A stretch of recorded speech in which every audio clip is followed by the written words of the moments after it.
Hey, good morning, everybody. Welcome to this week's live episode of Mornings with the Outlaw on this lovely Friday morning, afternoon, or evening, whenever you're taking a chance to watch us or wherever you are in the world today. We do have a lot of international people who watch our stuff. It's pretty mind-blowing and very humbling and awesome, as well as people here in the States. I am one of your hosts. I am the Outlaw John Rocha, and I'm joined as always by the lovely lady over there, Alex Shashek. How are you? I'm spiffy. I'm dapper. I cannot wait to chat today, and I just can't wait to hang out with you, John. It's been a long time. It's been a long time. It's been a minute. That's for sure. Where are you at now? I'm here again in St. Louis, still, obviously. But this is our third Airbnb that we've stayed in 3 weeks, and actually just under 3 weeks. Right. And it's a lot in a very short amount of time. So, but that's okay. That's right. This is fine. It's totally fine. It's good. It's totally fine, guys. What have you been up to this week? What's been going on in your world? What have you been hanging out doing on the channel or on your world? What's going on? Yeah, I just pitched a new show for C2A, which I'm excited to hopefully get the ball rolling on that. Nice. And we've got a bunch of stuff going on over there. Mm-hmm. And also I'm gonna be watching my first Fast and Furious sequel here pretty soon. We talked about Annie Hall earlier this week on Cinema Bias, and I've only seen the first Fast and Furious movie. Okay. So I'm excited to really dive into Fast 5. Sure. With no pretext. So, it's all good. It's all good. All right. Well, we got so much to cover today, and I'm happy that you're going to get into the Fast and Furious franchise. There's going to be a lot of things to enjoy there once you get into it. And jumping around. I guess you can connect the dots if you want to, but you get there. It's not that dense of a franchise, so they're superheroes. If you've seen the MCU, you've seen the Furious franchise, right? That's what basically, because Dom can't be killed apparently, no matter where you throw him out of. So no matter what he hits his head on, he can still stay alive. The Rock as well. We're going to talk about a lot of things, and that Fast 9 was pushed to next year. We're going to talk about some films that were pushed or might be going to streaming here, and a massive film that was announced to go to streaming in just a second. We're also going to get into some musical with Spike Lee, a Godfather Part III new trailer that's come out, Chaos Walking trailer that's come out, and talk a little bit about the controversy with the Zack Snyder Justice League black and white trailer. Remember, this is Mornings with the Outlaw, and now we just cover the week's big entertainment news. And I think the biggest one, Alex, we got to start here, dropped yesterday, ironically enough, and that is Wonder Woman 1984 or Wonder Woman 84, whatever you want to classify it as, going to streaming on HBOMax on Christmas Day. It will release day and date, so it will be released in the theaters and on HBOMax here in the States. I think they said not HBOMax in the world, but HBOMax here in the States. So this is massive, massive news. I had heard rumblings about this earlier in the summer that WB had at least initial conversations about the possibility, but a lot of people, but they had kept pushing the release date down the road, and then had really planted the flag once and for all on Christmas Day. But adding the streaming aspect of this this has to be a reaction to the spikes of COVID cases going on in a majority of the United States and in the world. These theaters being shut down here in California now, certain sections that are in the purple, considered purple, you are only allowed 50% of what you already had, and it was 50%. So essentially, restaurants are only able to fill up 25% of their locations to serve people. Theaters are being shut down in a lot of cities here in California, not just LA, in California. So this has to be a bit of a reaction to that and just the desire to put this thing out and move on to their next thing. What was your reaction to this? And do you think it's a smart decision? This is when I saw this, I thought it was originally fake news. I thought, I was like, no, this can't be real. I had a friend of mine send me the link, be like, hey, have you heard about this? And I'm like, no, that's not, if it's not promoted by Deadline or Variety. And suddenly 10 minutes later, I was doing research and I was like, oh, shoot, it's happening, guys. There's a lot to really dive into with this whole thing, because this is honestly the best financial option for WB right now, realistically. Mm-hmm. You know, the WB has a very interesting relationship, obviously, you know, not only with Zack Snyder, but, you know, Patty Jenkins and everything, you know, being part of the DCEU as well. But this is a very interesting situation just because financially speaking, they have very little other options. They already pushed back the date multiple times. This is a movie that costs almost $200 million to make, which is already financially very risky. And on top of that, they're not taking into account the marketing campaigns on an international basis for each time that they move the date, because each time you move the date, you have to remarket the movie to get people excited all over again.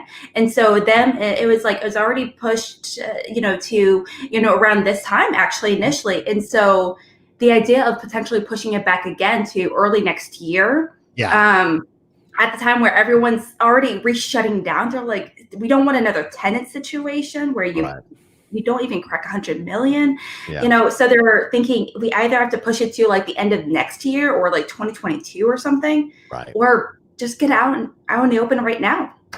Yeah. And I think this is the thing. And there was a conference call here with the AT&T Chief Financial Officer John Stevens. He described this decision as groundbreaking. Yeah, it absolutely is groundbreaking. But he also said it's a win-win in a difficult situation for both theaters and HBO Max. He was talking in an online appearance this morning, actually, at Morgan Stanley European Media Tech and Telecom Conference. Boy, I'd love to be invited to a place like that to cover it. But he complimented Warner Media CEO Jason Kilar and his staff for, quote, being collaborative and thinking differently to do something for the first time.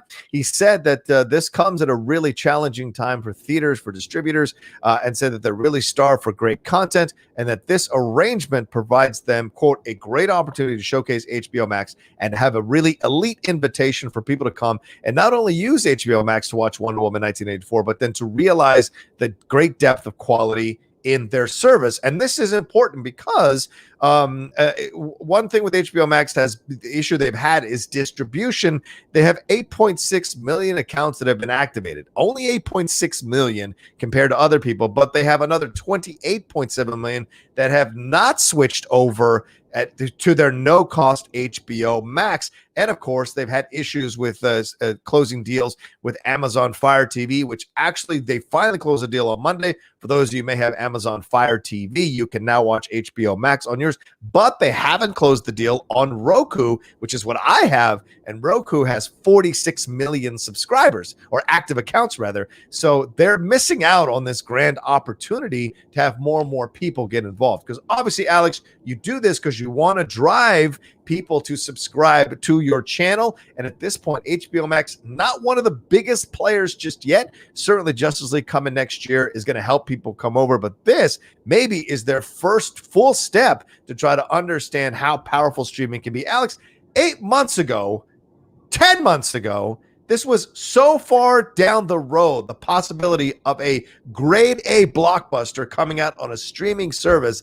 And now we have broken the lock once and for all on this one. I mean, Tenet came out in the theaters. You had Artemis Fowl. You had these other things stream. But this is Mulan. But this is a massive, massive thing. And it's not coming at an extra cost for subscribers already. So this is an incredibly groundbreaking decision. This is a very high risk, high reward situation for HBO Max. And, you know, I am flabbergasted that we are in this situation. You know, I am also grateful kind of in this situation just because, you know, I'm excited to, you know, see it happen again. You know, I'm, you know, finally come, you know, because this movie, if it was delayed again, it would have been the fourth time it would have been delayed. So just to kind of put in perspective, it should have been released in theaters, I think technically late this time last year, and then it was delayed to earlier this spring, and then it was delayed to around this time, and then it would have been the fourth time. So just kind of putting in perspective again, so that's a lot of money. And the first Wonder Woman film actually it made around 800 million worldwide, which is really fantastic, which is a huge blockbuster success. But that movie also cost like less than $100 million to make. So putting in that perspective as well. But this movie, again, cost over $200 million to make.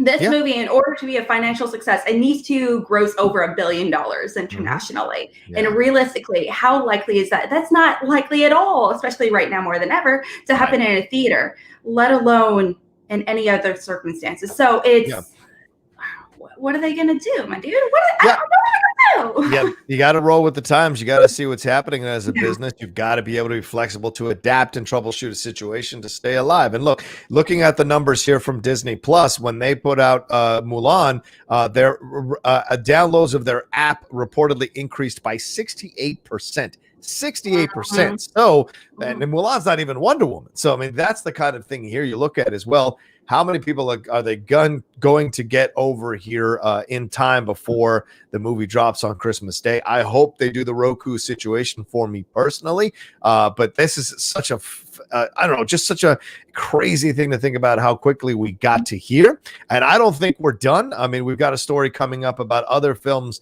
that are first run films that are possibly going to move to a streaming service as well. We have Coming to America 2 coming out on December 18th over on Amazon Prime. We're hearing more rumblings of, I mean, there was a story a few weeks ago where Bond was being offered at $600 million to go to streaming. So these things are now real conversations that people are having. Studios, especially Warner, which has been like cutting and readjusting and recalibrating their studio, now starts to focus more and more on streaming, just like Disney announced they were going to do a few weeks ago, but with from Bob Chapek. So all of this starts to happen step by step, piece by piece, more and more here in our film, in our movie landscape. And I know there are people who are upset about it. You know, our good friend Mike Kalinowski, he tweeted about how upset he was because he wants to retain the theater going experience. And that is absolutely understandable. There are a lot of people who are traditional film fans, RB3 being one of them as well, who really want to maintain the idea of being able to go to a theater and enjoy movies and watch movies and have that experience, because so many of us, certainly me being older only by a little bit on Kalinowski, but everyone a little bit older than RB3, that's how I grew up watching movies. You had to go to the theater to see these things and all. I remember when they wouldn't come on TV for a year or two before you could see a first run film on television. So it's phenomenal to see how quickly things have changed this year in 2020 as a reaction. And even with a vaccine around the corner, Alex, I don't think we're going back to where we were before. I think people have adapted, and they not like that they don't have to go out to a theater to deal with people and to pay overprice on the refreshments, to sit in the theater with a bunch of people making noise and all this kind of stuff. I think that's good. And I think them doing it both. Sorry, Alex. I think doing it both ways makes sense for the people who are, anti-maskers and people who are against this kind of thing. They're going to go to the theater. For the people who are very careful about it, or might be possibly high possibility of getting COVID, they're going to stay home and watch it. So you've covered both bases here. Yeah, it's a very difficult situation that Warner Brothers have been put into, and a lot of film studios have been put into. It's like like you said earlier, this was a situation that we would have never imagined 6 months ago. Yeah. At the beginning of this quarantine whole situation, and unfortunately, Warner Brothers have made huge job cuts, over the past few months, and a lot of other film studios, Amazon studios, and things like that as well. And you got to put in perspective. At the end of the day, it's a big contract, big deals like this are also going to save a lot of people's jobs. Yeah. And it's, and I would love to go back to a theater. I really, really would. But realistically, with a lot of stuff going on right now, I just, like I said, here in St. Louis, people wear masks. Yeah. I'm very safe about that, but I do know, like my husband, he went to get his car fixed yesterday, and this old guy next to him, he refused to put on a mask, and he was like 9 years old, and he had like a weird eye, and it was like weird. Anyway, but the point is, it's still like a really weird situation. So completely understand it, why they did it. I wish we weren't put in this situation, but you got to do what you got to do. I mean, these are horrible circumstances, but these studios still got to make money. And I'm really curious to see moving forward as well, what other big projects are going to be helmed to go, potentially wait for theaters. They're like, well, let's not make as much risky financial decisions for a theater pick now. If anything, let's make some more money by selling some more movies to these streaming services.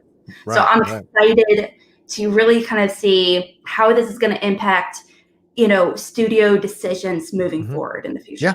And I really hope HBO Max makes this deal with Roku once and for all. And because that's one of the dumbest things you can do is roll out a streaming service and then have issues trying to negotiate with these big companies or businesses or streaming platforms that will allow you to have more access to more subscribers and bring more money into your coffers. So for God's sakes, get this settled once and for all. It's been out. HBO Max has been out for months, and I have to use my Xbox to get in there. For God's sakes, come on. And one last thing and we'll see what happens as we get closer. Maybe we'll get one more trailer or whatever. I know there was a big announcement event when it happened the other day, so maybe we'll get one more trailer. And this is breaking now, Alex. This just thanks to our friend Edward Harrow there. He sent us a little chat, and I checked it out on Twitter. Variety reported as of this recording this morning, that Coming to America has actually been pushed now. Now they're pushing streaming dates, pushed now to March 5th of 2021. So Coming to America 2 will not come out this December. Now it's pushed to March.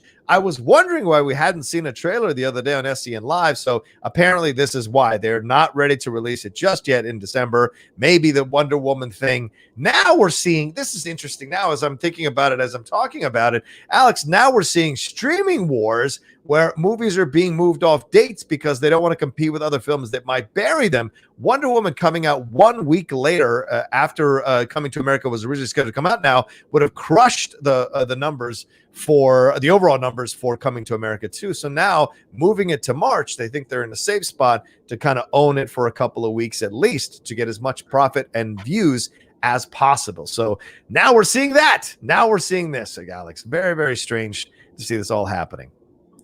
This makes me curious. This makes me really curious about the whole financial aspect behind this because Wonder Woman, if you have HBO which just came on to, which they actually just did a whole thing with Amazon. So it's actually available on Amazon Fire. So yeah finally.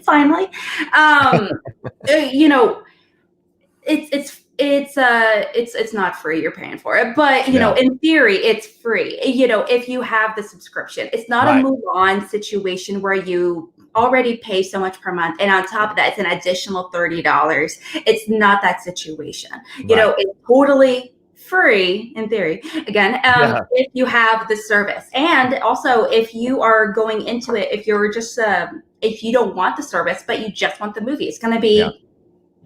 However much money, we have no idea. So I don't know if we can really compare that where you have to pay money for that kind of experience versus Coming to America 2, which is, from what I heard, is totally complimentary for Amazon. So they're both like free essentially. So like why are we kind of like pitting them against each other? And not to mention there's not like they're fighting for like the same amount of money or anything along those lines, or they can only have so many movies in the theater at the same time. So there's a lot of other things you have to take in consideration. So I don't 100% know why they moved it, just because maybe the conversation surrounding the movie wouldn't be as popular, and Wonder Woman would take over the conversation at a certain point. But is that it? Yeah, I don't know. We'll see. And if this becomes, now we start to see this whole idea of the wars in the theaters coming to streaming about where they're dropping and when they're dropping and all new analytics. If you're a young person getting into analytics on the streaming side, I think you're going to have a job for a very long time. So I hope, much love to anybody who's coming out of school with some statistics training or college with some statistics training. You are going to find yourself a nice job here in the entertainment industry, much like we saw with baseball and with other sports when they brought in those people to do analytics. Analytics are going to be essential when it comes to streaming. So a shout out to anybody who might be watching and considering studying that, or if you have kids who are considering studying that, for God's sakes, push them in that direction. All right, let's move on to our next thing. And let me remind you all, we do have Streamlabs and SuperChats. It is open. Those things fund the Outlaw Nation channel and fund the shows that we do. So please send them in. SuperChats take 33%, so we'd appreciate Streamlabs instead. And you see the address above Alex's head there for the Streamlabs. And Alex, we've got a few of them, and I'll circle back and answer. We'll circle back and answer them after the second story. Let's do that. Alex, take it away. What do we got here? Okay, guys, get ready, because we just talked about Wonder Woman and Coming to America coming over to the streaming service. Get ready, because we're getting a whole bunch more, potentially. I just want to put that out there. So no final decision has been made, but there are some whispers going around, around deadlines, specifically saying that future theatrical marketplace is that Disney is looking to launch a number of its, Disney remakes, to go directly to the Disney Plus platform, such as, you guys remember this? The Emma Stone and Emma Thompson reimagining of the animated classic. Yep. Cruella. Oh my gosh, I can't wait for that. It's gonna be so good. You can't forget the Robert Zemeckis directed Pinocchio, with that stars Tom Hanks as Geppetto, and also the Peter Pan and Wendy that's gonna be directed by David Lowery. With Yara Shahidi, I think that's how you pronounce her name. That's gonna be playing Tinkerbell. They are in talks to go directly over to Disney Plus. Now, we did hear specifically about, obviously Soul and Onward were put directly in, but those were animated movies, that were moved over to the Disney service. And now they're actually talking about a lot of these really big, Disney remakes going directly over there as well, that again cost up over $100 million to make. Casting these people, getting these people to direct these huge live action, adaptations are not easy. These are not like $30-40 million movies. These are, again, more $200 million movies. So seeing these movies shift over to moving directly to the streaming services shows a lot of confidence in Disney making transition, but also just reaffirms everything that they said just a few weeks ago, saying that they're moving almost everything over to the digital format instead of going over to the theaters. So, John, I'm kind of curious from you, not only is there a particular Disney remake that you're most excited for, but also, do you feel like all of these, making this decision, all of them at once, or do you feel like, do you think we should play the waiting game that these studios should do to move these over to the streaming services rather than wait? Yeah, I'm not surprised that this is the consideration. As I just mentioned a few minutes ago, and Alex, you and I have talked about it on the show before, Disney said they were restructuring their studio to focus on streaming services more. And if I'm looking at the numbers correctly here on this Deadline article, I want to make sure I get it right here.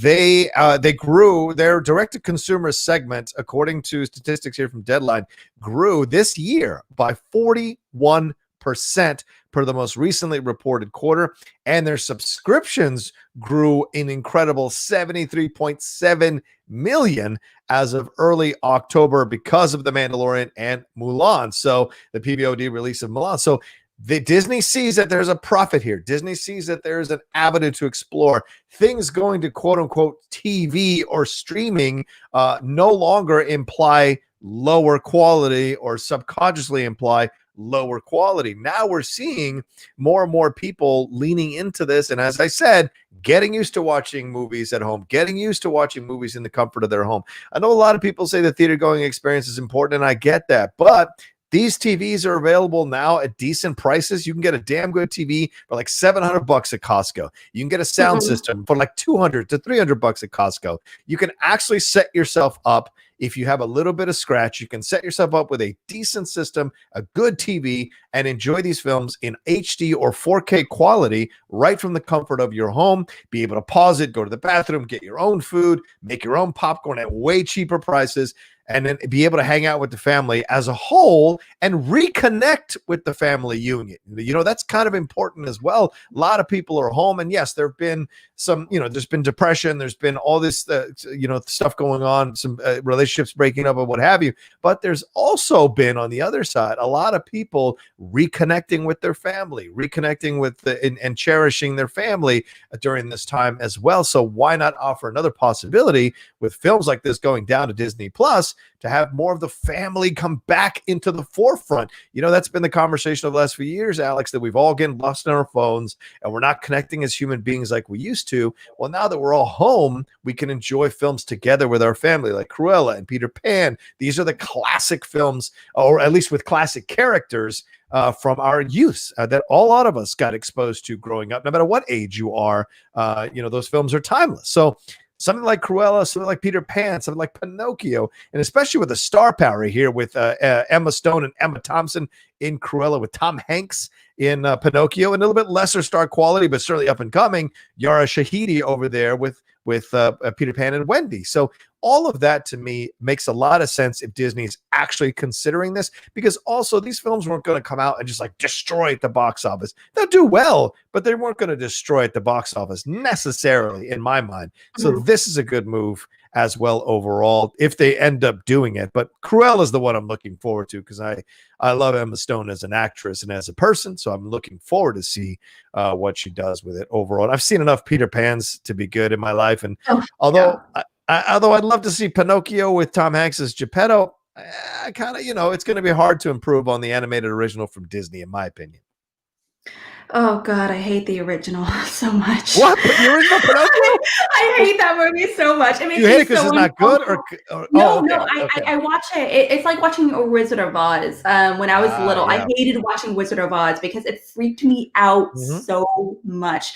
That and the original Pinocchio freaked me out. So everything from the whale to the donkey to the fantasy island, I was like, I've got no strings to hold. I was like, no, I don't want anything. I don't want any of it. If this is creepy, and maybe I was a baby. I still am a baby when it comes to these things. But I totally agree with you when it comes to Peter Pan. I am excited about the idea of just this new reimagining, because I feel like I've yet to see a reimagining of Peter Pan that really gets it right. Yeah. Every time I love it up a little bit, I mean, like I like the idea of Pan, but Jesus. Yeah, that was not so good. That was rough. Anyway, but I totally get it. Yeah, absolutely. And we're getting this whole resurgence of Disney awesome villains with Maleficent, Cruella, the stepmother from Cinderella really being the big takeaway, the big highlight from Cinderella from like 2015 or whenever it was. Right. But I'm really excited to see this really go down. Not to mention the movie is called Cruella. It's not called the 101 Dalmatians. Right. We're going to settle on this really awesome feminist, hate to say it, but badass entrepreneur designer woman that just so happens to also potentially hate dogs and cats. So that's kind of curious to see how that's going to down. But it also, I mean, it's Emma Stone. So exactly. And and once again, this is where they're going. They're picking and choosing which films they're going to consider for streaming, and it's going to be big. I wonder how these actors are getting paid. What deals are they working out to allow themselves to be able to get paid in a certain way with this situation? And so that's going to be somebody should be writing that article for sure to find out how this is affecting the finances of these actors. Are they getting paid ahead of time a certain amount of money now because it might go to streaming? Is something worked out in the contract? Hey, I'm signing on for this film that my plans are for it to go to the theater, but if you go to streaming, then I need to have, then you just trigger this clause where I get paid this much, so I can, I can receive my benefit. There's a lot of actors out there, Tom Cruise, Jennifer Lawrence, for example, where it's in their contract where they don't get paid X amount of money for the movie. Yeah. What they do is instead is actually, I get like RDJ for the MCU. I'm going to get like 0.5% of the overall profits, percentage profits, and which is totally brilliant. It's higher risk, higher reward, because you don't know what's going to happen in the box office. But obviously I'm sure a lot of movie stars are really looking to reevaluate their situation, like you said. I also think that it's really going to change the dynamic where a lot of actors, I feel like there are a lot of actors that are involved in the movies as a producer or things like that, or the directors, whatever it might be. But there's a lot of actors that really have not made that shift yet. So I can picture a lot of more actors are really taking hold and really being much more involved in a producerial role or something along those lines. Just because if you are involved on that level, you are that much more involved in guaranteeing it goes to streaming services or to theaters. And now more than ever, I'm sure a lot of stars are looking for that kind of financial security from their films. Yeah, Yeah, and we'll see how that plays out when somebody writes that big, extensive article about it. I'm looking forward to it. And we'll see if Disney makes the decision to move these films to Disney Plus. I mean, all of these films starring some very, very strong talent and name talent. So this will be interesting to see what decision they make down the road. All right, let's move into some Streamlabs here. Please remember the Streamlabs address is right above Alex's head. You want to send in some stuff for us to talk about? Wow, a lot of them here. Let's get to it. Ben Rayner says, good morning, John and Alex. Hope you had a great week. Here's my question for you. What piece of music from a movie really gets you going? Is it a score or a song? A score for me is Binary Sunset from A New Hope and the song Immigrant Song from Thor Ragnarok. Yeah. Alex, do you have a song that gets you going or a piece of music? I actually prefer the Immigrant Song, the cover of it by Karen O from The Maps. Okay. And it was actually one of my favorite song adaptations for Girl with the Dragon Tattoo. Oh my gosh, it's so good. And also I actually prefer that movie over the original like Swedish version. That's just me. I understand a lot of people don't feel that way, but that movie is so great. But there's a lot of moments. Actually, I think I commented on it yesterday when you posted on Twitter. You know, like the opening scene, the opening like 10 minutes of Up. But Michael Giacchino, who made the score for that movie, oh my gosh, that whole theme is so beautiful, so amazing. Even if you don't know the movie, you can hear the song and like your heart moves a little bit. You know? Yeah, 1,000%. I think for me, it's always going to be the Last of the Mohicans soundtrack. That's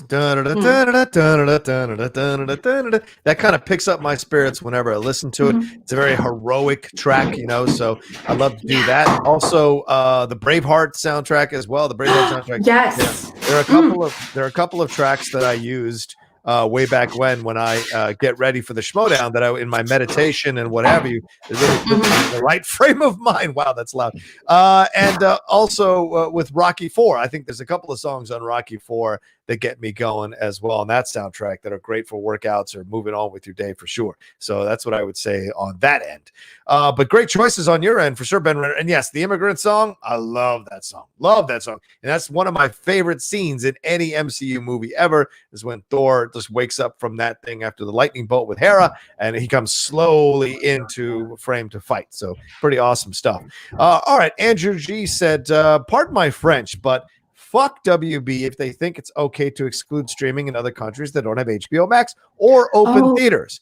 By Christmas, we could be in a lockdown and closures again. So what about all of us that don't get HBO Max or can't go out? It's bullshit. Well, yeah. What do you think there, Alex? That is a great point that I not take in consideration. So thank you so much for bringing it to our attention. That definitely puts a stickler in the situation for anyone outside of the US.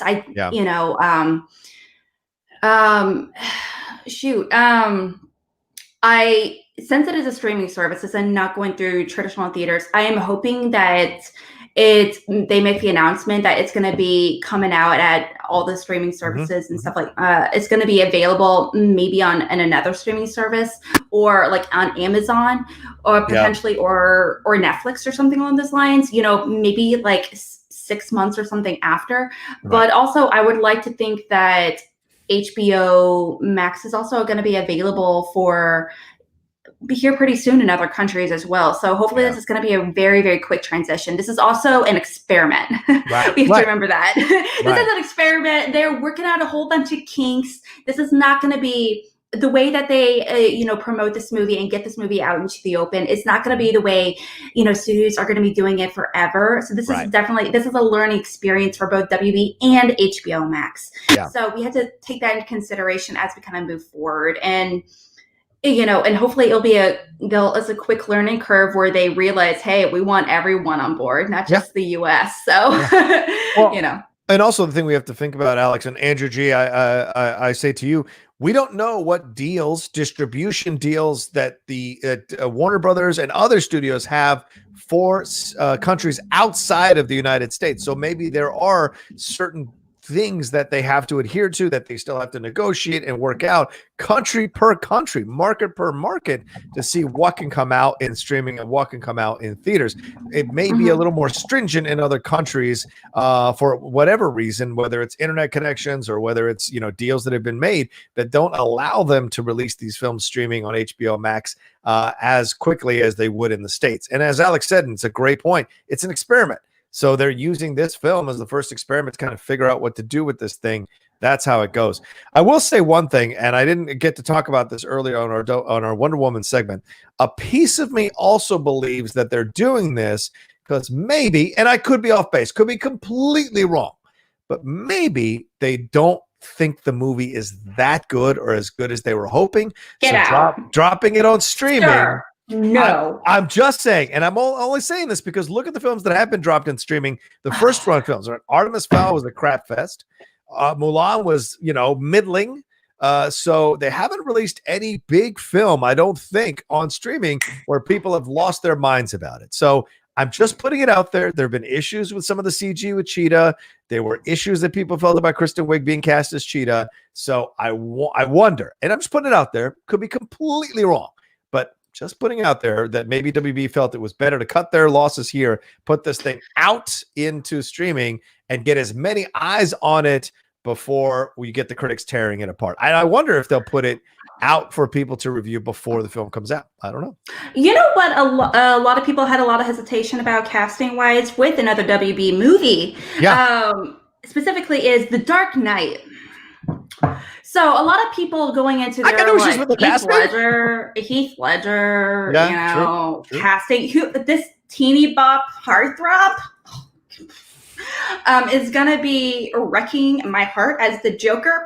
I believe it when I see it, please. And then suddenly, okay, yeah. Now, obviously, this is a very different situation. Right. But honestly, but also going into this movie, outside of the casting, I haven't really, some of the hesitation behind the casting. Mm-hmm. That's it, honestly, realistically. Yeah, even if it is, I mean, like, but also there is going into it, okay, if we're going to compare this to, let's compare this hypothetically to Batman. Mm-hmm. The first one, phenomenal. I love Batman Begins. It's so great. Right. But the second one, arguably, it's going to be a lot more focus on the villain. Sure. There's going to be a lot going on, obviously. Yeah. But there's a lot of hesitation with the casting as well, you know, because this is a very iconic thing. And also, DC really needs to redeem themselves when it comes to villains as well. Mm-hmm. They Steppenwolf, come on, guys. That's why we get the Justice League cut. Yeah. But we ended up loving it. Obviously, we ended up obsessed with The Dark Knight. And so, with this movie in particular, I think it just goes to show that for some reason, we still don't really have the confidence that we should have with Patty Jenkins. Mm-hmm. And people, stop it. It's Patty flippin' Jenkins. Get yourselves together and trust the woman. Great directors have bad movies all the time. That's just how it goes. Yeah, Martin Scorsese. I get it. Exactly. Yes. Ridley Scott, Quentin Tarantino. Let's not compare Ridley Scott to Tarantino. I'm just saying, I'm not comparing. I'm just saying every director has bad movies. For God's sake. So it happens. Coppola has some bad movies. So it happens in life. You have enough bites of the apple. Eventually you're going to get something bad in your mouth. Yeah. But has Patty Jenkins done anything to make you hesitant?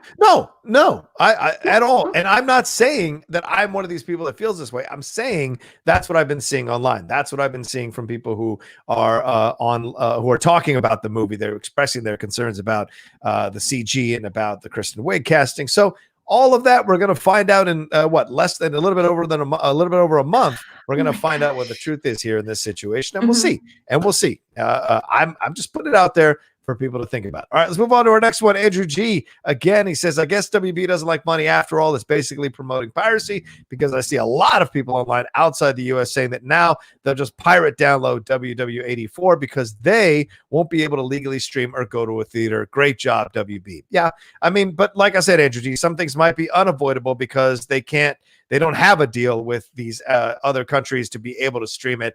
I don't know. That's something to certainly be explored and talked about as well. All right, Jay Scott for real, Tony says, what are your thoughts on Will Poulter as a performer?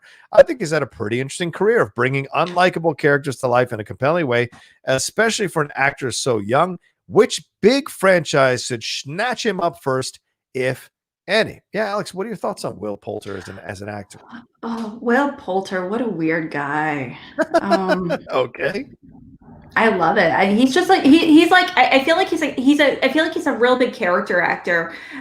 He is like the next big character actor essentially. I could think he's like the next J.K. Simmons, and I don't say that lightly. Wow. I've never seen him in anything that I didn't like. Yeah. And I love it. I really do. I love the It franchise. But I would have loved to see Will Poulter take on Pennywise. Oh yeah, that would have been interesting. Yeah. And I still would if they want to make that another thing. No, it doesn't have to be. No, I would like. That or just it doesn't have to be Penny. Well, it doesn't mean it can be any like more Stephen King adaptations. I was a huge fan of Dr. Sleep. Huge fan of it. For me, it was definitely a sleeper hit. But I do think that there's The Stand is coming up. I know that, but I would love to see The Dark Tower, that trash movie. I would love to see that come back into a movie again and him possibly be involved. Yeah. So that one. I like Will Poulter. When I saw him in We're the Millers, that was my first exposure to him. I thought it was hilarious. And then, of course, being in The Revenant, then being in Detroit and Midsommar. So certainly an interesting and eclectic resume from Will Poulter. So you make a great point there. And I think I would love to see him if they ever want to go down the Green Goblin route again with Spider-Man. I think he'd do a way better job than Franco did, a way better job than Defoe did, a way better job than Dane DeHaan did. He could be a very interesting Green Goblin in the Spider-Man universe if they ever explore it again. He's a great actor, and I agree with you. He's got so much range and so much he can do for sure, Jay Scotty. All right, Cinema Gorilla said, my internship produced Wonder Woman, and I wasn't a fan of it only because there were still some remnants of Joss Whedon's early drafts, the dick jokes in the grotto, etc. And Jeff Johns was all over Patty's shoulder. This new one is all Patty and Gal calling the shots, and good for them. Yeah. Agree. Absolutely. Yeah. The less with Joss Whedon, the less with Jeff Johns. I'm all on board on the Ray Fisher train. So the less with those guys, the better. Doug Developer says, hello, guys. Again, spinoff question with Andreyko. I saw Danny Boyle's yesterday, an okay film, but the scene with a certain someone broke me and I can't stop thinking about it. Yes. Is there an okay film that got elevated because of one amazing scene? Thanks. Alex? Do you have an okay film that was elevated by one great scene? You go first. I need a minute. I need a minute. Take your minute. First of all, I'll say this. I think Yesterday is a damn good movie. But I think also you have to be into romantic comedies. And I think you have to also enjoy like British stuff. And it hit all the right notes for me, checked all the right boxes. I saw 3 screenings of Yesterday for free because I loved the movie that much. I accepted each one and went to go see it multiple times. Took my girlfriend. She loved it. And that scene you're talking about is a heartbreaking scene, a powerful scene. I knew I was working for the wrong man when my boss came in one day and said, hey, I saw Yesterday last night. That scene with that celebrity that they brought back, it is stupid. It didn't work at all for me. And I was like, yep, because you're a heartless son of a bitch. So I knew I was working for the wrong man when that happened. So I defend Yesterday all the time. I think it's a fantastic film. As far as a scene that elevated a movie, that's a great question. I think there are a number of war films that get elevated by the final battle. God, I'm trying to think of some films that were elevated by, an okay film. Well, how about let me take a look real quick. Go ahead. I'll give you a minute. But also I hate that movie so much. I don't know. Yeah, okay. Oh, Yesterday. I have a lot of problems with that movie. Okay. Like I have a lot of problems with that movie. A lot of problems, really? A lot of problems. Okay. I actively disliked it. I was annoyed by the ending. That one, I felt like it didn't really solve any of the core problems. But that's another conversation for another day. So, but yeah. And including that scene, and you're talking about, I didn't like it either. You got to have that connection. Good, yeah. He's a horrible person. He was a horrible, emotionally, physically abusive person. Oh we my shouldn't. God. We should not idealize someone like him. But what whatever. are you talking about? Yes, but we also should talk about. We also talk about growth, shouldn't we? We should also talk about growth. No, we should talk about growth and how he evolved from not only hitting his first wife to hitting and abusing and manipulating his second wife, including his child. No, Yoko, children. What are you talking about? I didn't slap around Sean Lennon or Yoko. Where are you getting that? No, he completely emotionally abused her. Do you not remember the letters? Do you not remember the calls that he would talk to with all the other women that he had affairs with? Wait, oh my gosh. We're not going to go into this.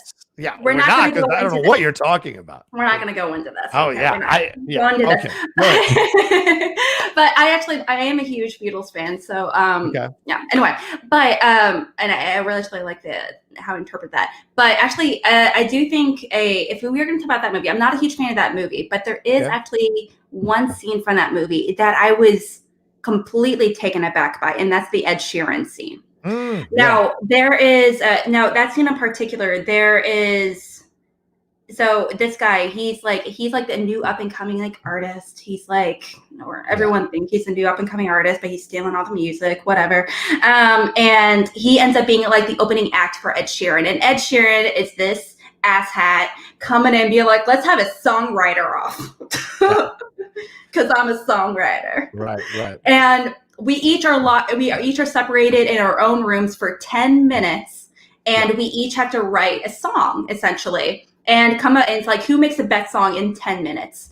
And Ed Sheeran comes out and does this lovely little tune, and it's really cute, and it goes on for a few minutes, and then suddenly the other guy comes out and he puts out like the long winding road, and I'm like, who hurt you? And I was just like, oh, and you see the look on Ed Sheeran's face, like, oh shoot.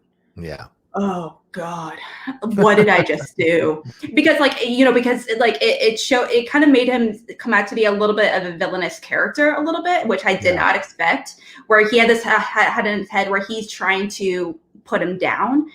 But it was that moment where he was just like, oh my gosh, I am like the bigger star right now, but I am not nearly as talented as this guy. And especially coming from an artist to an artist, that is a very difficult moment to have with yourself when you have that realization. And you're looking at someone that is so truly talented. And this guy, he's faking it.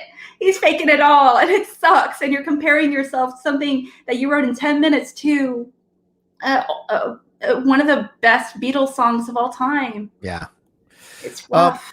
There are some other ones here throughout. I was looking on this website. It's a really great website here on Screen Rank. 15 great scenes in a bad movie. Yes, the plane rescue from Superman Returns certainly elevates the movie a little bit for sure. Let's see here. Another one. The plane scene from Dark Knight Rises. I don't like the movie or Returns, whatever it is. But that airplane scene with Bane at the very beginning, oh shoot, that's a great scene. Yeah, true. Let's see, the warehouse fight and Batman v Superman. I agree with that because I do not like that movie, but that scene is fantastic. And the Darth Maul fight at the end of Phantom Menace. Yes, 1000% agreed. I do not like Phantom Menace, but that fight elevates the film just a little bit more. So absolutely. It's so good. Let's see. Get some more. We got a lot of these rolling through here, so we're going to try to answer all of them here. Doug Developer. Oh, I said that already. Rocha Shashek, take my money. Rocha Shashek, take my money. Says, good morning, YouTube. Glad I can watch the show live today. Much love to both of you. # Outlaw Nation for life. Thank you very much. Appreciate it.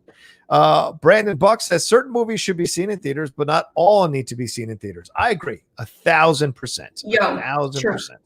Not every movie needs to be seen in theater. You can totally, appreciate and enjoy the smaller independent films or the medium-sized films at the comfort of your home. You don't have to see the big blockbusters that they have to be seen in theaters for sure. Jay Scott Real said, what are your hopes and expectations for the new Planet of the Apes films? Disney tapped Wes Ball to write and direct. It'd be cool to see the story of Escape from the Planet of the Apes reinterpreted for modern audiences, too far removed from Reeves's trilogy. Now, what do you think, Alex? Are you excited about this possibility here with Wes Ball taking over Planet of the Apes? Are you a Planet of the Apes person? Did you enjoy this most recent trilogy? I enjoyed the heck out of the recent trilogy, and I do not trust Wes Ball in the slightest. No. Okay. The only movies he's done, period, are the Maze Runner trilogies, the Maze Runner franchise. And I've read the books. I've seen the movies. Okay. I'm not a loyalist to the books or anything, but I watch the movies and I have a lot of fun. Okay. I recognize that. But that being said, they're not great. There's a lot of problems. There's plot holes galore, and he did everything from direct. He did everything from them start to finish. And so he's not someone I personally trust to take on this new franchise unless he's surrounded by a bunch of amazing people, to take on this franchise that covers a lot of really intense themes and questions, themes of humanity, intelligence, AI, and there's so much to kind of dive into with that franchise. And I don't know if Wes Ball's the person that can do it effectively.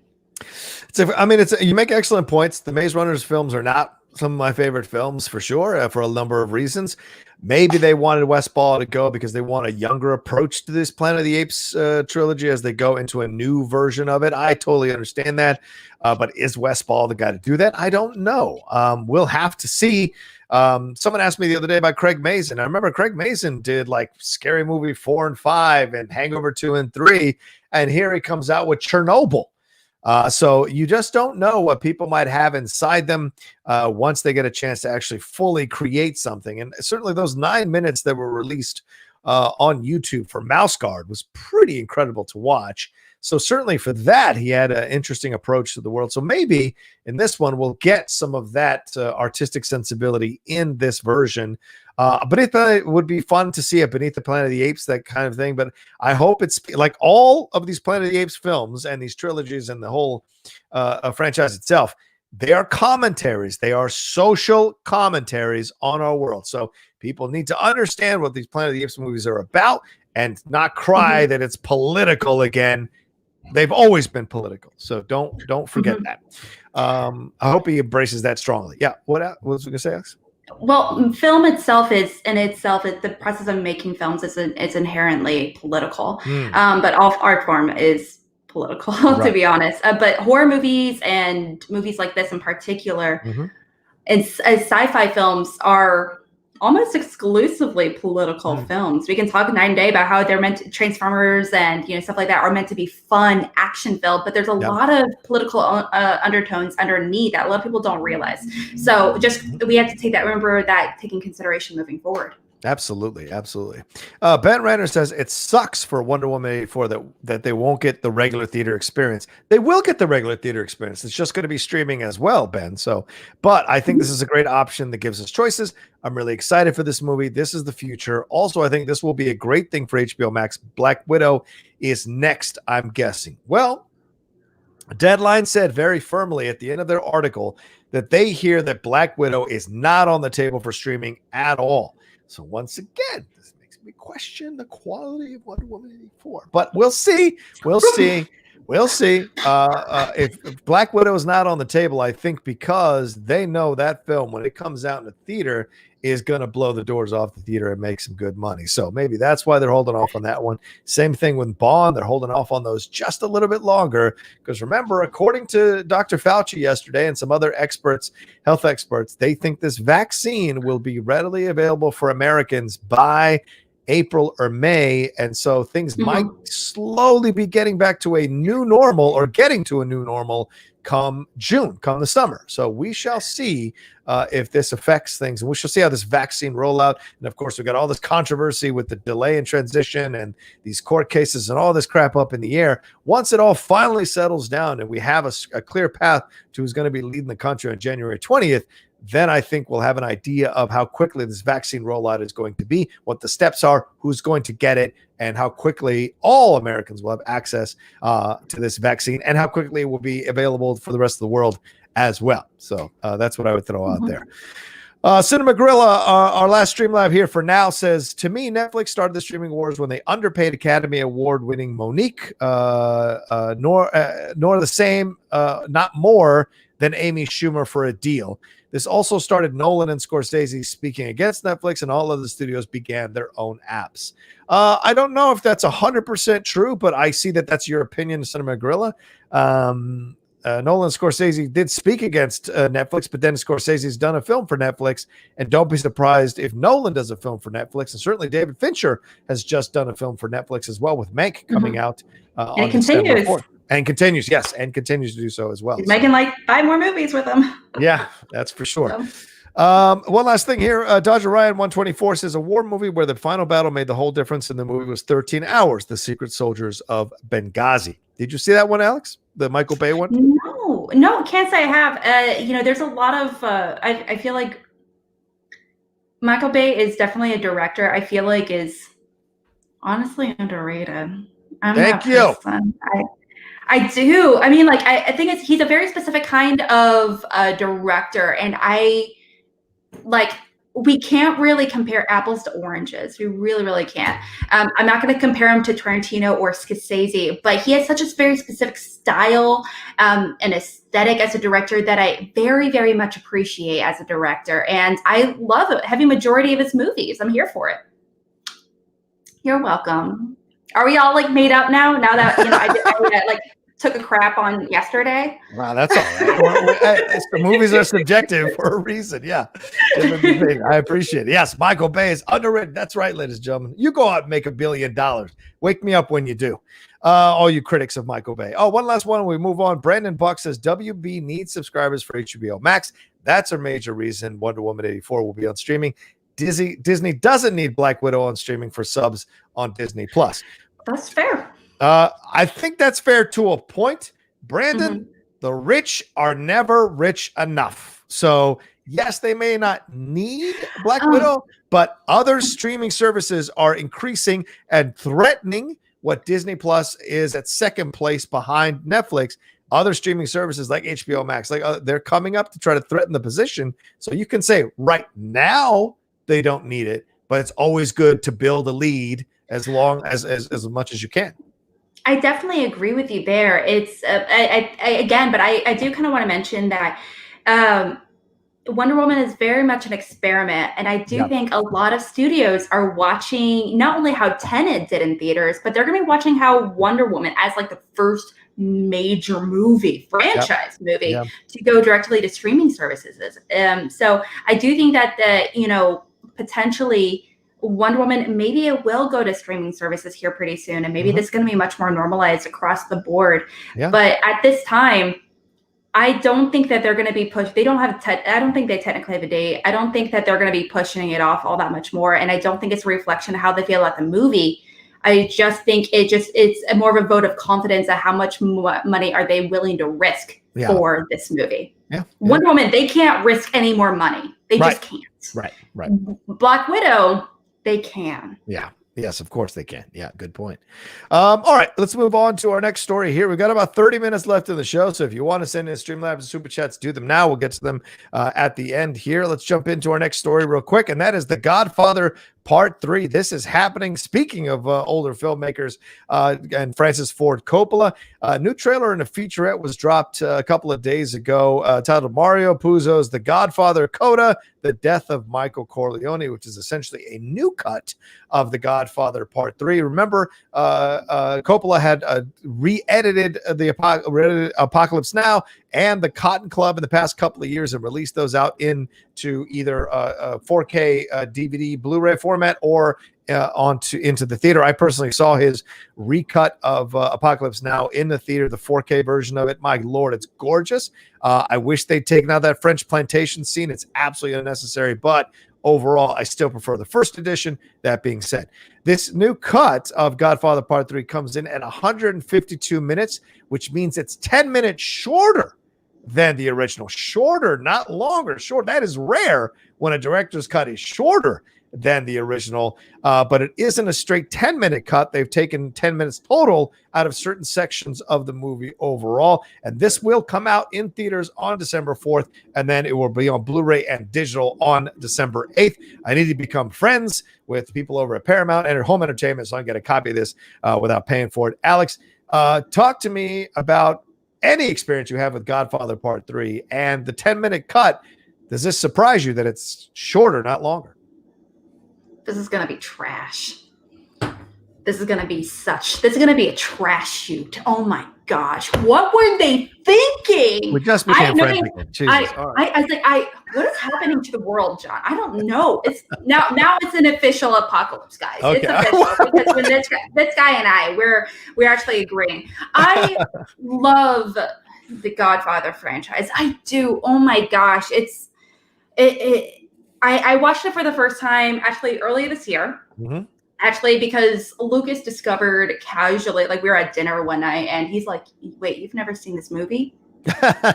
We're canceling plans this weekend, this Saturday. We're going to be marathoning 6 hours of Godfather. Respect. And I did. And I was very surprised at how much the first and second one hit me. I was like going into it, I was going to be like, it's a guy's movie. I'm not going to relate to a bunch of assassins and a mob boss. I mean, like, who cares? That was my thought process going into it. It's from the 70s. They usually don't age well. Let's be honest. And what? Oh, all right. A lot of times they don't age well. Anyway, being honest here. But going into it, I end up like really loving it so much more than I thought I did. The third one is not great. I'm not gonna like shine up a turd and like put it, cover it in gold and say it's Olympic medal. Like that's not the case.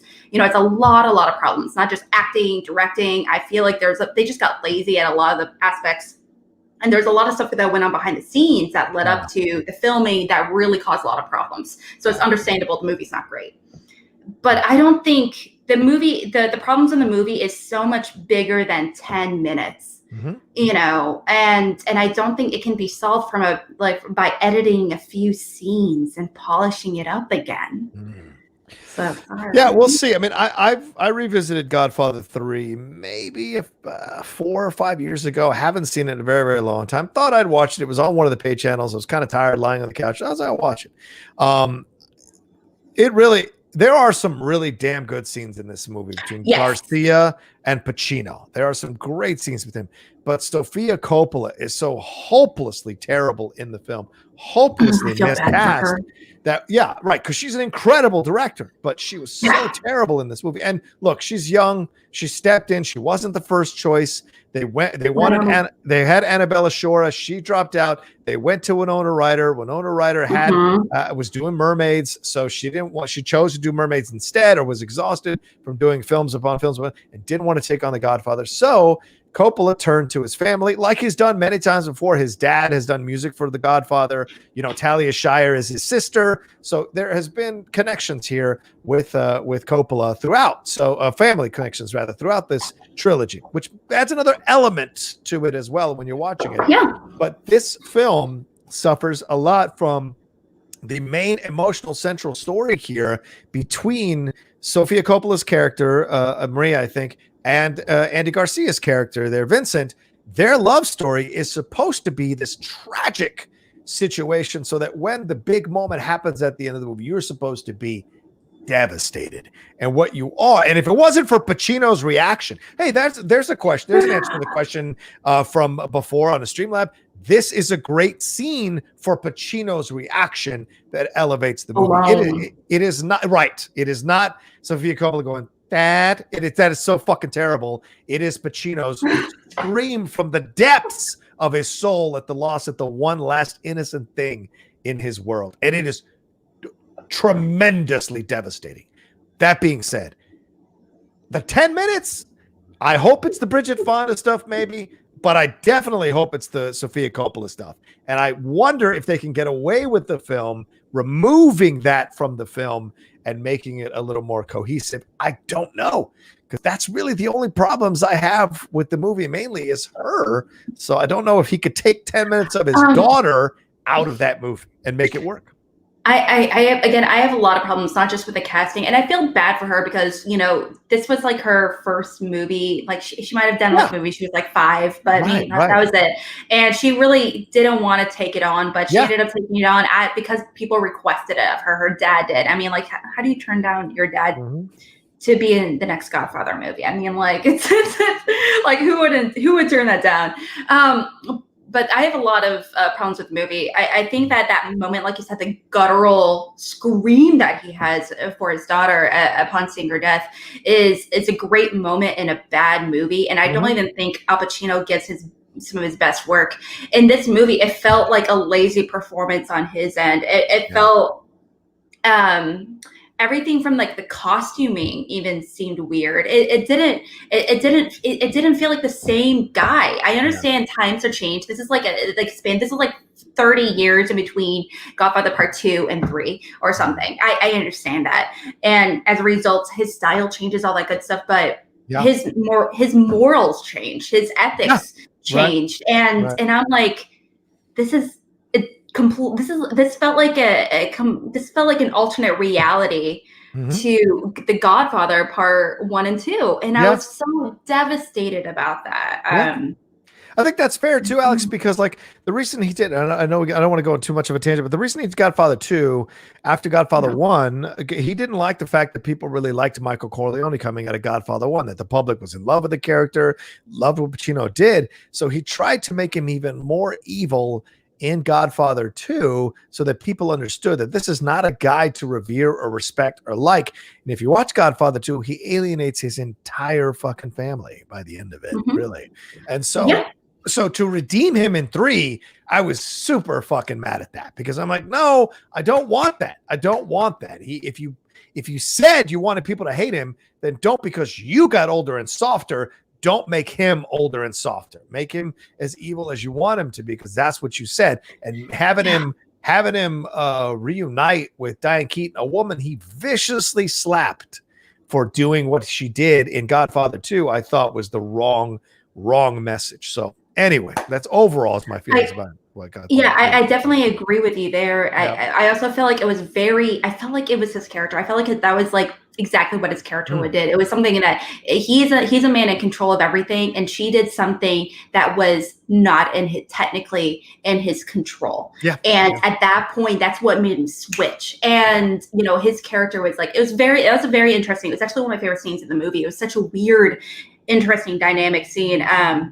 But anyway, though, with this being said, though, I love the idea of getting new edited versions of classic movies. There's a bunch of classic movies I would see re-edited versions of. That'd be really cool to see. You gotta be careful with it, obviously. Like, don't F up a movie that I love. Right. Like, if you F up the first Godfather, we're gonna have problems. We're gonna have a lot of problems, dude. So I am wondering if this whole re-edited version is a success. I wonder if there's gonna be a trend for a lot of other older movies to come forward with new edited another director's cut released in theaters, that kind of thing. Or like David Ayer, he's still asking for a director's cut of Suicide Squad. Are we gonna get more of that? Here in the near future. Yep, absolutely. We shall see for sure. All right, let's move on to our next thing. And then remember, that comes out on December 4th and then out on Blu-ray and digital on DVD on December 8th for people to consume. Let's move on to our next thing, Alex. I don't see any new Streamlabs or Super Chats. So thank you to Dale Carney, who has subscribed to the channel. Thank you very, very much. Really appreciate that. And you can do that right now. You can subscribe at any time during the way you're watching the show right there down below. Hit that subscribe button, please, and click that bell. All right, our next one is Alex, we got a new trailer, or we got a first trailer actually for this Chaos Walking movie with Tom Holland and Daisy Ridley. This is, of course, being directed by Doug Liman, who did Edge of Tomorrow, which I absolutely love, and The Bourne Identity, which I also enjoy. This was shot in 2017, for God's sakes. And apparently there were a number of reshoots that made the film skyrocket to over $100 million in terms of the production budget. It was delayed until 2019, then it was pushed again because of COVID. It's an adaptation of Patrick Ness's best-selling dystopian novel. The story is set on a dangerous world in which seemingly all women were killed years earlier by a virus, of course they were, that has left the remaining creatures slowly going insane as they hear each other's thoughts in a stream of images, words, and sounds called The Noise. A young man comes upon a patch of silence and soon discovers the source of the silence, a mysterious woman named Viola Eade, the first he has ever met. And as he is hunted down by the fanatical Mayor Prentice, who's played by Mads Mikkelsen, the pair discovered the secret history of their world. Alex, this film also stars Cynthia Erivo, Damian Bashir, Nick Jonas, David Oyelowo, and Kurt Sutter. What's your feeling about this trailer at all? My feeling about this trailer is I cannot put into words how excited I am for this movie. Okay. Everyone involved, I am an active fan of. Okay.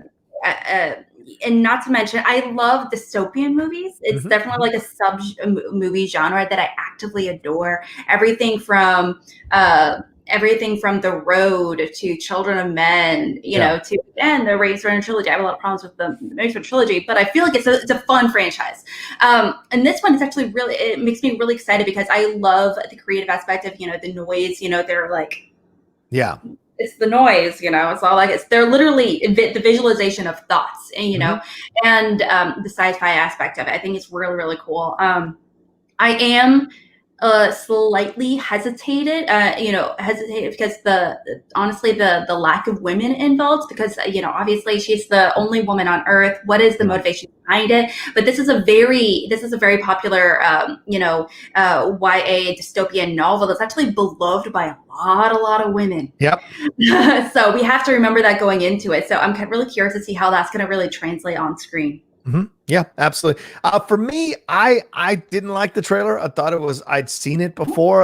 It felt a lot like Annihilation with that whole kind of like, the whatever it was, the shimmer or whatever, like it feels weird. And what women can read men's thoughts, or men can, they can't hide anything from each other. So the thoughts are out there. I'm just like, I don't know. I didn't enjoy it. I didn't like the trailer this much.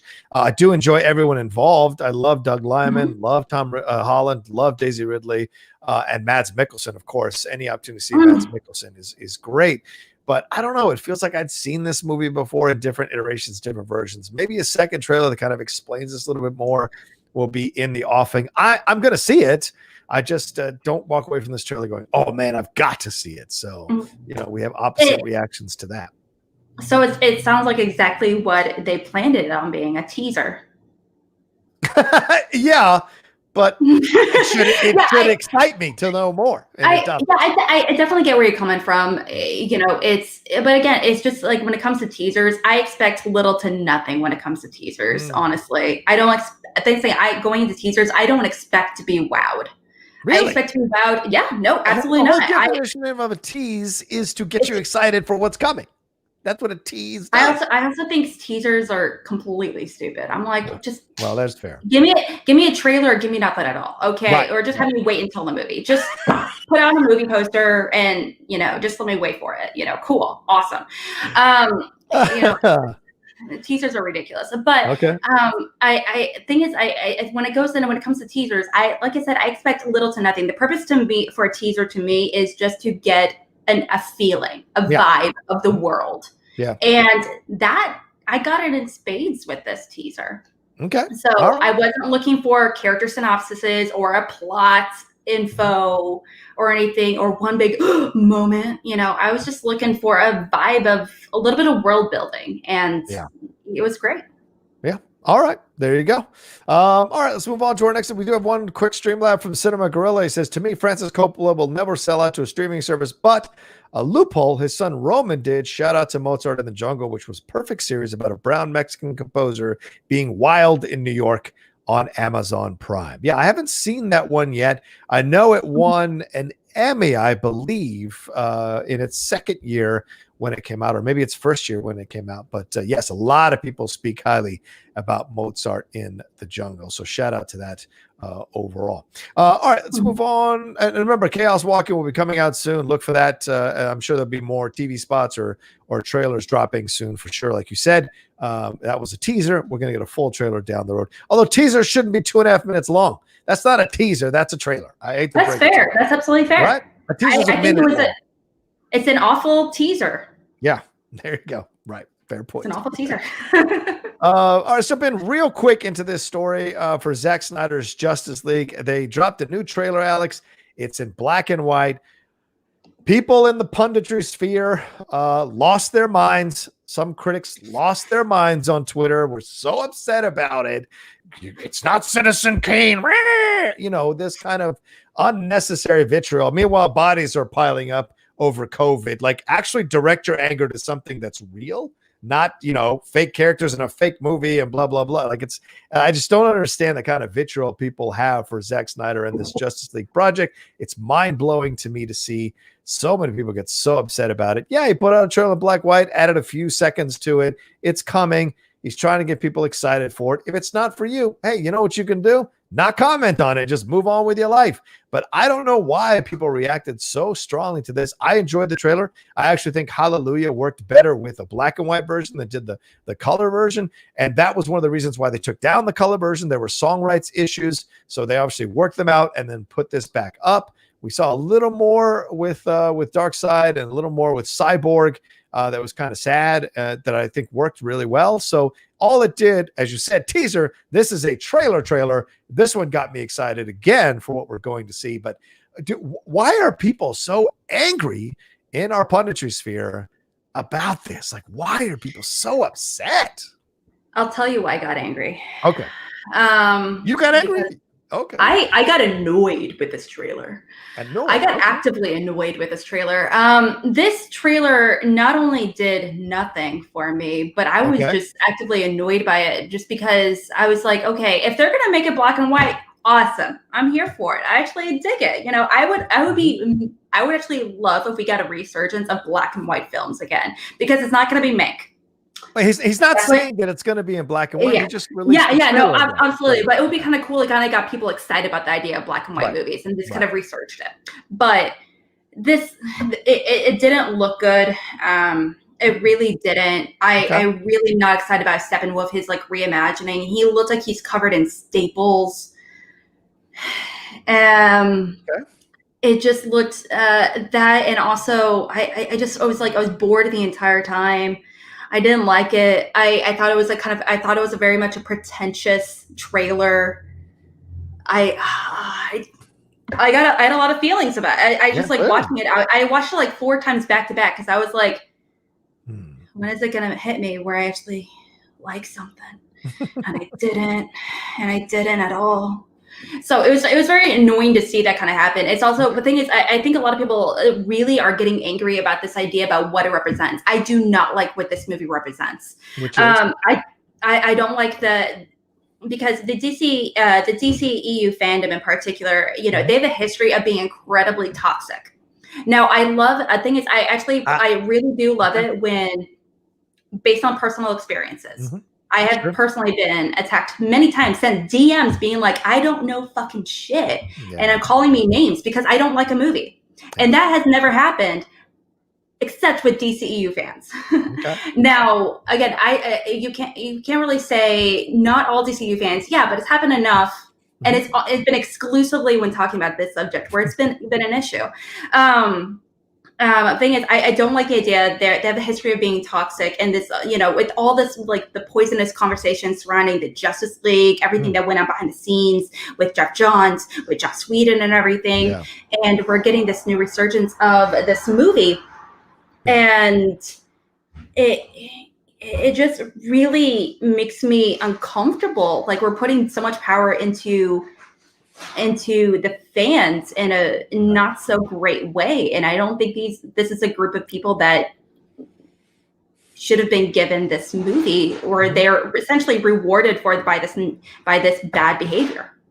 Well, I take your points, absolutely, and I know I remember when Kalinowski and I had a battle about 3 years ago, and the DC fans came after me because I made a comment about BVS, which I do not like.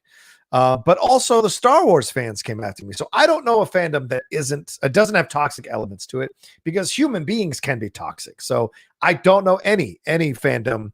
The Harry Potter fandom can be toxic. The obviously with what's happened to transphobia with J.K. Rowling, that's kind of splitting the fandom in half, and they're warring with each other. And so any fandom can be toxic. DC fans can be quite toxic as well, just like some Marvel fans can be. I've seen it, but I respect your personal experience absolutely, and understand why you attach that to something like this.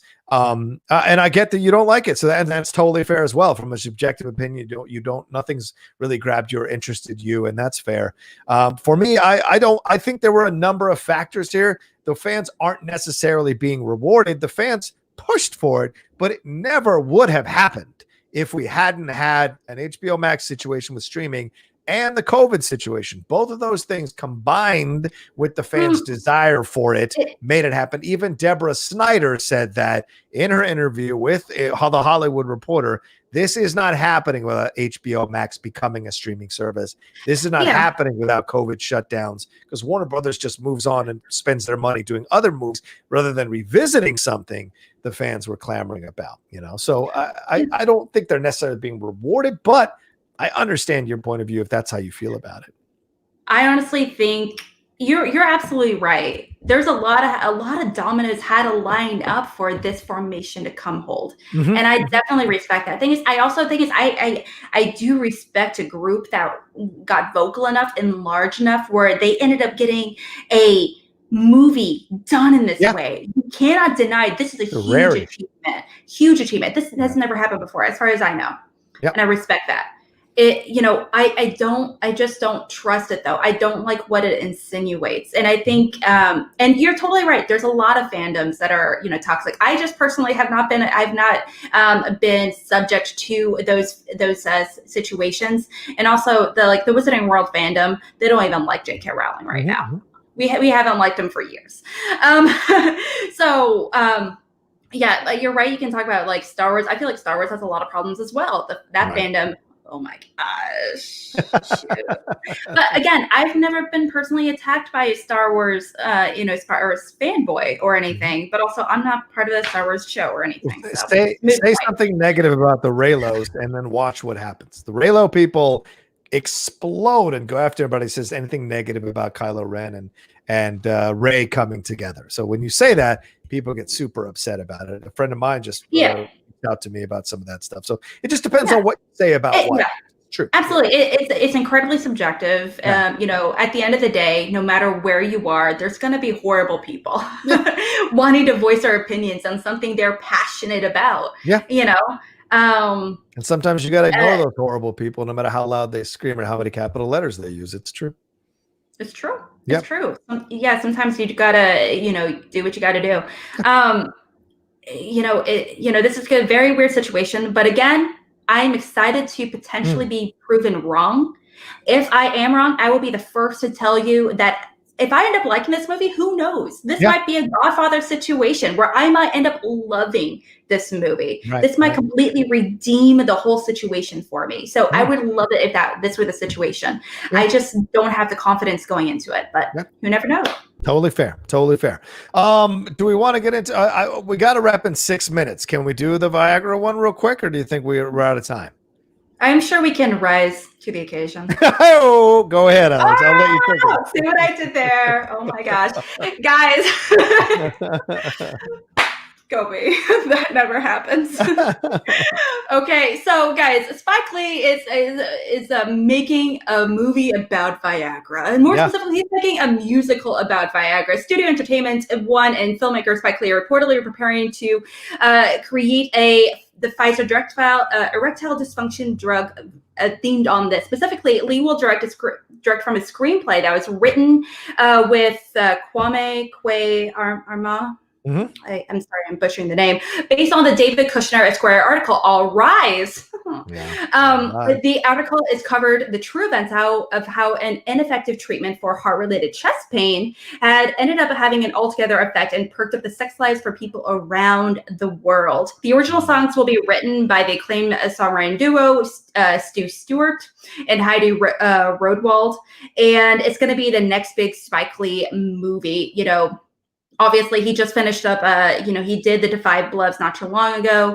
And he also did a concert movie recently. But this is going to be his next big project. He's never done a musical. He's never done anything like this. And this is going to get weird, y'all.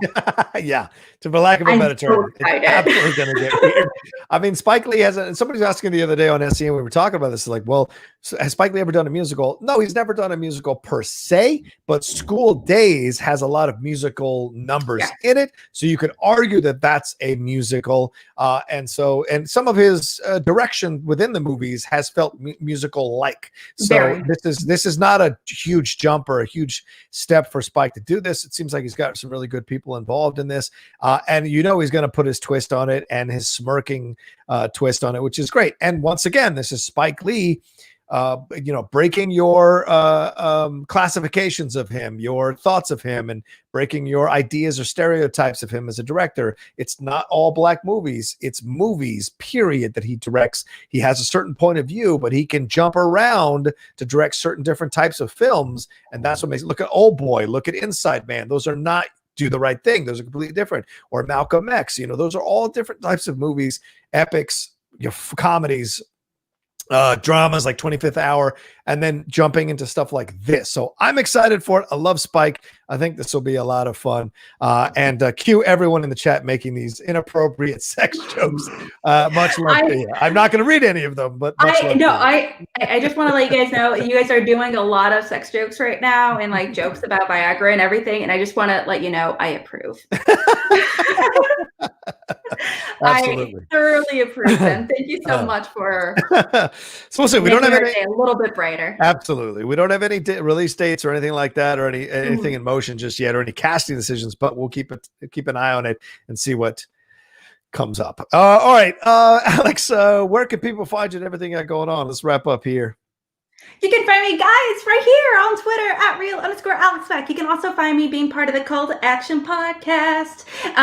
So we're available in everywhere audio podcasts are found, Spotify, Apple, all that good stuff. But, specifically on the YouTube channel where I host a show called Schmobates. It's a Schmodown themed debate show I host every single Wednesday. We just had a really big episode with the Team Deception with Adam Collins and Marisol McKee, which was so much fun. And I also co-host a show called Cinema Bias with Video Drew, where we dive into movies that really challenge us as movie fans and, and all that good stuff. And we're going to be diving into a movie that I've never seen before, which is Fast 5 from the Furious franchise this Tuesday. So definitely come hang out. Awesome. And thank you all so much for joining us today. I got 60 seconds to wrap it up here. There's no Cinema Gorilla sent one last Streamlabs said there's no denying toxic fans in all fandoms, and Alex makes all great points. But in the end, to me, it rewards the crew, the Snyder family, the memory of Autumn Snyder, of course, took her own life. And most importantly, it stops giving residuals to Whedon, Johns, etc.